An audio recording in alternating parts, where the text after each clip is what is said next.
Ever wondered why insurance is so crucial in our lives? It's like the invisible safety net that catches us when we stumble.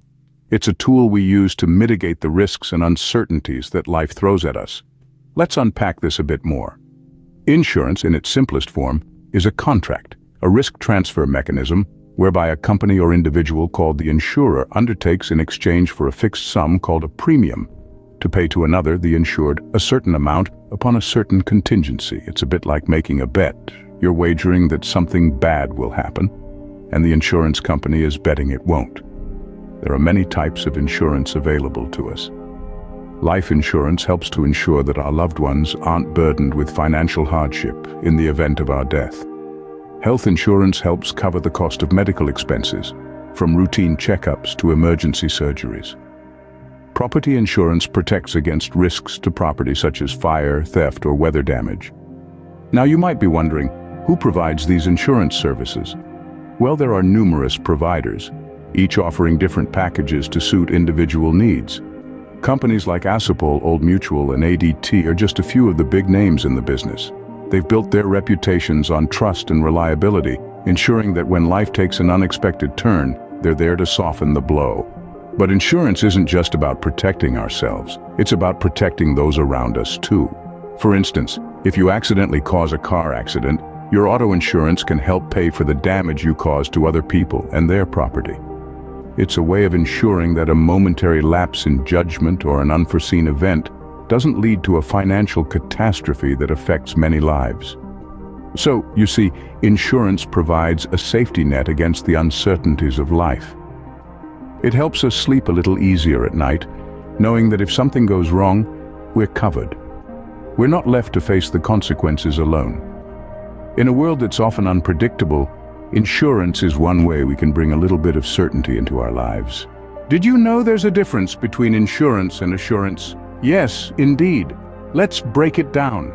Insurance refers to coverage that protects against events that might occur within a specified term. Think of it like a safety net. For example, your car insurance covers you in case of an accident or theft during the policy term. On the other hand, assurance is a coverage for events that will surely happen, but we don't know when. It's more like an investment for the future. A prime example is life assurance, which guarantees a payout upon the policyholder's death, no matter when it happens. The key difference lies in the term period. Insurance is coverage for a specific term, while assurance is coverage for life. In essence, insurance is about managing risks that may or may not occur, while assurance is about planning for the inevitable. So, while insurance protects us against potential risks, assurance is more like an investment for the future.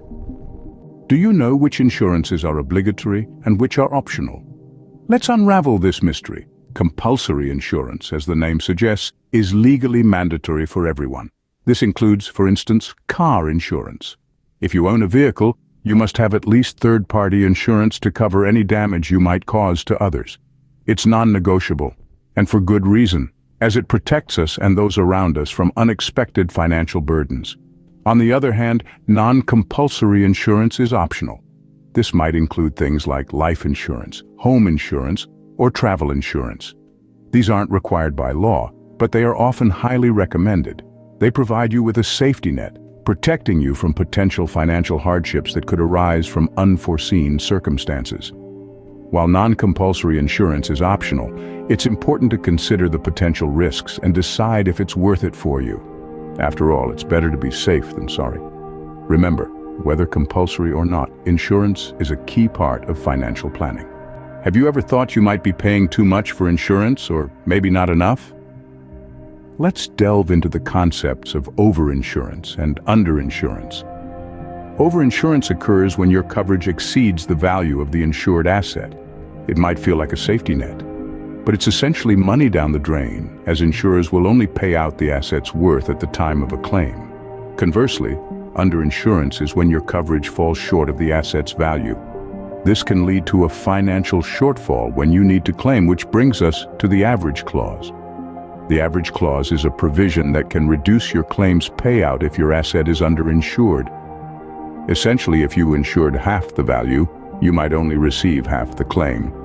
So it's essential to get the right amount of coverage, Not too much, not too little.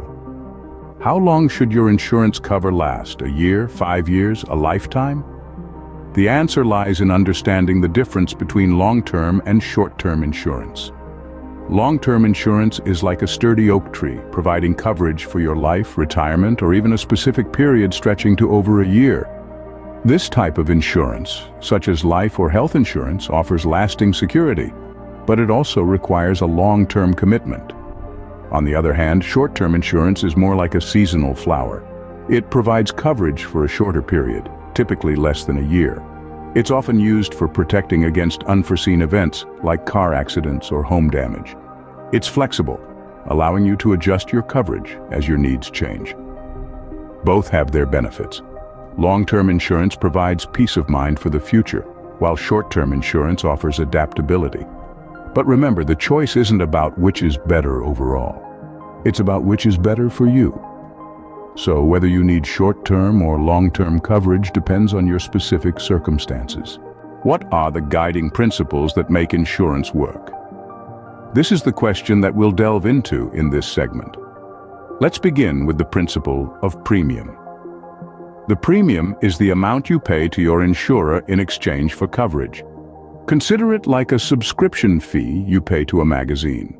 You pay a fixed amount periodically, and in return, you're entitled to a service. In this case, that service is financial protection against certain risks. Next, let's talk about the policy. A policy is the contract between you and your insurance company. It outlines what's covered, what's not, and under what circumstances you can file a claim. Think of it as a rule book for a game. It sets the boundaries and guides how the game, or in this case, your insurance coverage, works. Now let's discuss risk. Risk in insurance terms is the possibility of a loss or damage. It's the reason why we buy insurance in the first place.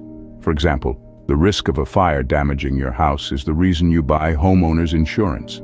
Finally, we have the principle of excess. This is the amount you agree to pay out of your pocket when you make a claim. It's a bit like a deductible in other forms of insurance. Let's say your car is damaged in an accident and the repair costs $1,000. If your excess is $200, you'll pay that amount and your insurer will cover the remaining $800. These principles, premium, policy, risk, and excess, are the pillars that hold up the structure of insurance. They guide how your coverage works, how much you pay, and what you can expect when you file a claim. Each one plays a vital role in ensuring that the system is fair and sustainable. Understanding these principles can help you make informed decisions about your insurance needs. So next time you're reviewing your policy or considering a new one, remember these 4 principles. They'll guide you in making the best decision for your situation.